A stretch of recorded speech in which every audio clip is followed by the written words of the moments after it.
Assalamualaikum warahmatullahi wabarakatuh. Saya Hoiratunisa dengan NIM akhir 077 dari kelas pendidikan biologi 6C akan menjelaskan materi mengenai sel. Nah, sebelumnya kita itu mengetahui para penemu pengertian sel. Nah, pengertian sel itu sebelumnya juga kita harus mengetahui para pendapat ilmuwan yang telah menemukan sel. Nah, yang pertama itu ada Robert Hooke, yaitu pada tahun 1665. Nah, dia itu membuat alat sederhana yang berupa mikroskop yang kemudian dia gunakan untuk melihat bagian-bagian dari irisan kulit kayu yang telah mati. Nah, berdasarkan pengamatannya itu pada bagian-bagian dari irisan kayu itu, beliau menemukan petak segi empat yang kosong. Nah, berdasarkan hasil itulah, petak-petak segi empat yang kosong itulah dinamakan sel. Kemudian yang selanjutnya itu ada Robert Brown pada tahun 1831. Nah, menurut beliau, sel itu merupakan ruangan kecil, namun itu dibatasi oleh membran di mana di dalamnya itu terdapat cairan yang diberi nama protoplasma.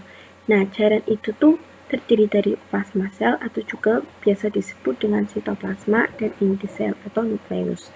Nah, kemudian di dalam inti sel atau nukleus itu terdapat plasma inti yang biasa disebut dengan nukleoplasma.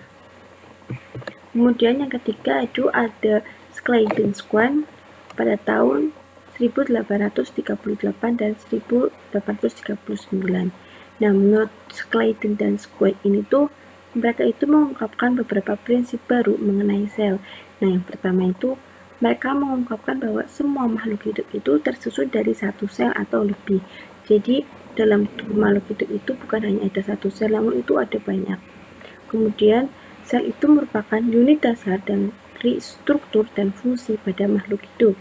Dan menurut mereka yang terakhir, sel itu berasal dari proses penggandaan atau replikasi dari sel sebelumnya.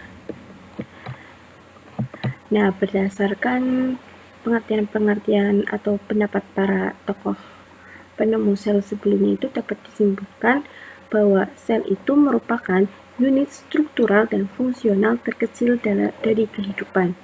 Nah, sel itu dikatakan unit struktural itu tuh karena mereka itu akan membentuk struktur organisme pada organisme multiseluler seperti tumbuhan dan hewan.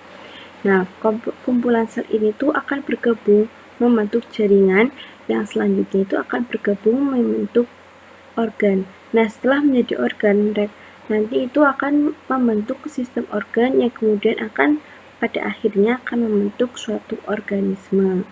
Nah, sel itu juga dikatakan sebagai unit fungsional.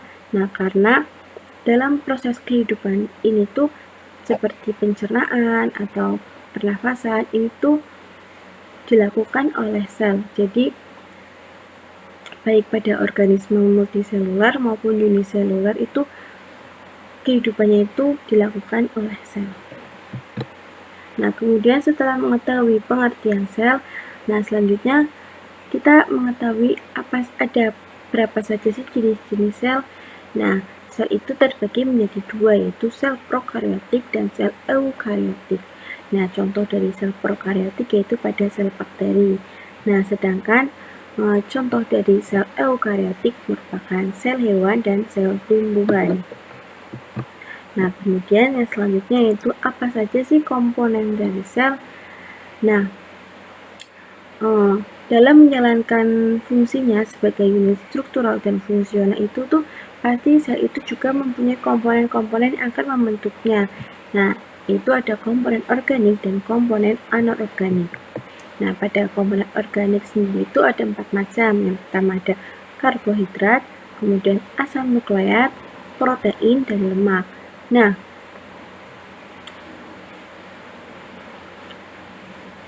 komponen ini tuh pada karbohidrat ini tuh digunakan sebagai pembentuk struktur sel serta sebagai sumber penghasil energi. Kemudian pada komponen protein ini tuh digunakan sebagai katalisator untuk mempercepat adanya reaksi kimia dan ada lemak. Ini tuh yang berfungsi sebagai penyusun membran plasma atau membran sel, serta asam nukleat itu sebagai pengatur hereditas dan sintesis. Nah, kemudian pada komponen anorganik itu seperti air, mineral, dan vitamin ini tuh digunakan untuk menunjang kerja sel dalam menjalankan fungsinya. Nah, demikian presentasi dari saya. Untuk kurang lebihnya mohon maaf. Jika ada pertanyaan atau kritik dan saran, bisa hubungi email dan nomor yang telah tertera. Terima kasih. Wassalamualaikum warahmatullahi wabarakatuh.